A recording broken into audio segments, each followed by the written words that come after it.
কোন খাবারগুলো খেলে আপনার আয়ুটা কমে যাবে? নাম্বার 1, তেলে ভাজা খাবার। মনে রাখবেন, আপনি যত তেলে ভাজা খাবার খাবেন আপনার তত বেশি আয়ু কমবে। কারণ কি?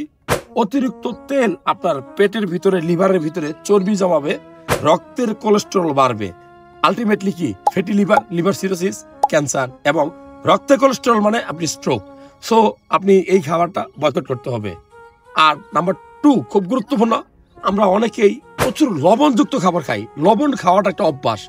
মনে রাখবেন, অনেকে গ্রামে বলে না যে লবণ খেলে রক্ত পানি হয়। বুঝেন? এটার মানে হলো লবণের ভিতরে থাকে সোডিয়াম।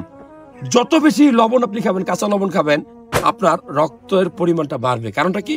কারণটা হলো সোডিয়াম আপনার রক্তটা পানিটা ধরে রাখে। এই জন্য ব্লাড ভেসেলের ভিতরে আপনার ভলিউমটা বাড়বে এবং আপনার প্রেশার বাড়বে। আলটিমেটলি আপনার কিডনি ড্যামেজ হবে, আপনার হাইপার টেনশন হবে, আপনি মারা যাবেন স্ট্রোকে অথবা হার্ট অ্যাটাকে। নাম্বার 3, খুবই গুরুত্বপূর্ণ, সেটা হলো চিনি। অতিরিক্ত চিনি যদি আপনারা খান, কি হয় জানেন?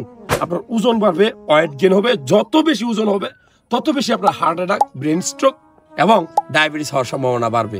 আয়ু বাড়ে না কমে? অবশ্যই এগুলো আয়ু কমে।